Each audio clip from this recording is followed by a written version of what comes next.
Okay, welcome to the first and probably only episode of Izzy's Kitchen. Today we are going to be making two cheesecakes, peach Melba cheesecake and orange creamsicle cheesecake. Both of these cheesecakes are layered cheesecakes with multiple layers in them with different flavorings. And putting them together can be a little tricky and requires a steady hand, but we'll show you how it's done. First, we begin with our basic cheesecake recipe, and you're going to need cream cheese, 2 8-ounce packages, softened, room temperature. It's really important, helps keep the chunks out. Going to need a full 16 ounces of sour cream. I use the full kind, full fat kind. Going to need a cup and a half of finely crushed graham cracker crumbs. You're going to need a stick of butter. I use salted. Some people use unsalted. I don't think it really matters. About a stick of butter. 3 eggs. A teaspoon of ground cinnamon. A teaspoon of lemon juice. Half a tablespoon of vanilla extract. And a cup of sugar. And butter flavor cooking spray, whatever you want to do. That's what you're going to need. Okay, special ingredients for the peach Melba cheesecake. For your information, those who might not know, peach Melba typically is an ice cream dessert with vanilla ice cream, peaches, and raspberry sauce. Actually, Melba sauce is a raspberry sauce. So we're having a cheesecake that is the peach and raspberry and the vanilla flavors. So we're going to need some extra things to add to our vanilla cheesecake. We're going to need 6 ounces of white chocolate, melted. We're going to melt that. We're going to need 8 1/4 ounce can of peach chunks. We're going to need a 15-ounce can of sliced peaches.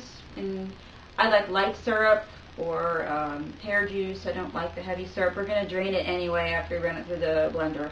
So what it's in doesn't really matter. For the Melba sauce, we're going to need black raspberry jam, seedless. Going to need a cup of raspberries, or a can of raspberries, or a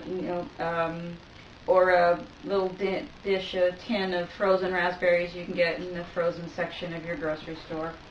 Going to need 2 teaspoons of lemon juice, 2 teaspoons of cornstarch, a teaspoon of water, and a 1/4 cup of sugar. And we're going to make the Melba sauce first because it has to cool enough to be able to work with. So we're going to come on over here to the stove. Turn our stove on medium low, and we're going to heat up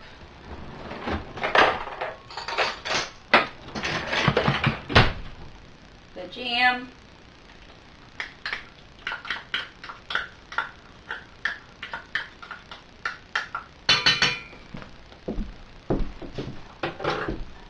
And the raspberries on the stove, and we're going to make a sauce. Now what we're going to end up doing is we're going to run this through the blender eventually, so you don't really have to worry about seeds in the raspberries quite yet. So we'll do that. I'm going to add a little bit of water, because I don't usually use fresh raspberries, but they had them at the market, so I'm using fresh raspberries today. And once we have our peach Melba sauce, and it's nice and smooth, then we'll run it through the blender and then run it through a strainer to get rid of any seeds. We don't want seeds. So we'll just get that. And while that's warming up, we'll work on our crust, because that's got to warm up a bit. Now, for our crust, you're going to need plain old spring pan, nothing special. Because I'm going to be moving these guys around, I'm going to coat the bottom with wax paper.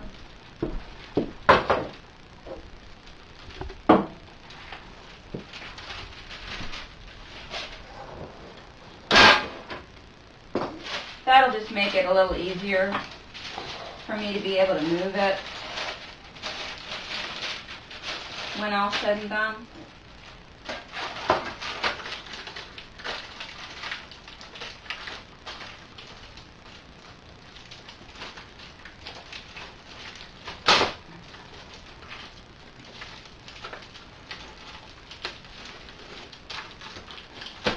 The only thing about using wax paper is sometimes it's a little bit of a pickle to get the thing back on the spring pan. Now I'm going to spray it. Oh, no, I'm missing a step. First thing we do is we take our 1.5 cups of graham crackers and we get our teaspoon of cinnamon,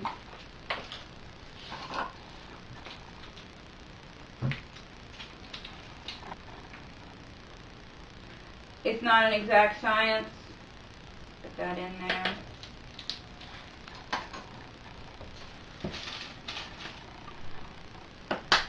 Nothing I do is an exact science. Mix that in a little bit.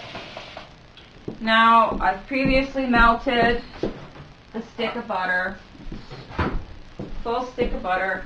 Just pour that in. Mix it up with a fork.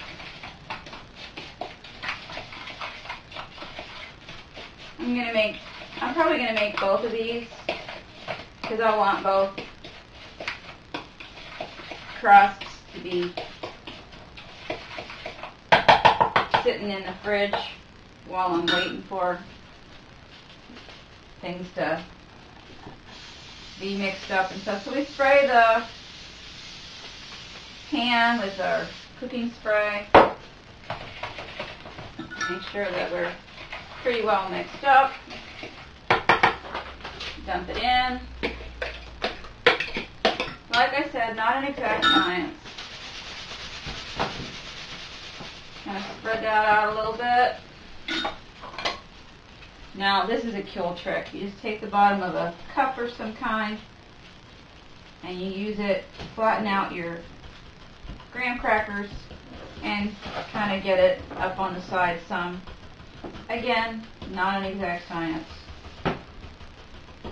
I saw this little technique on the Food Network one day and I went, oh, that's really cool. I should learn to do that. And then it certainly makes life a little easier for me as far as spreading the graham crackers around.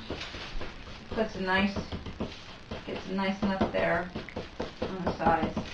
You want it about an inch, inch and a half. Like I said, it's not an exact science.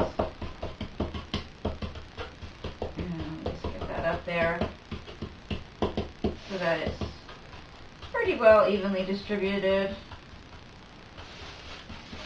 You just want it to be, the bottom's fully coated. And you've got some graham crackers up on the sides. Like I said, no, don't be too particular about it. It's fine how, pretty much fine as long as you got it up there. Mostly, don't be too crazy. Martha Stewart doesn't live here. And that's kind of what it looks like. And now we put it in the refrigerator.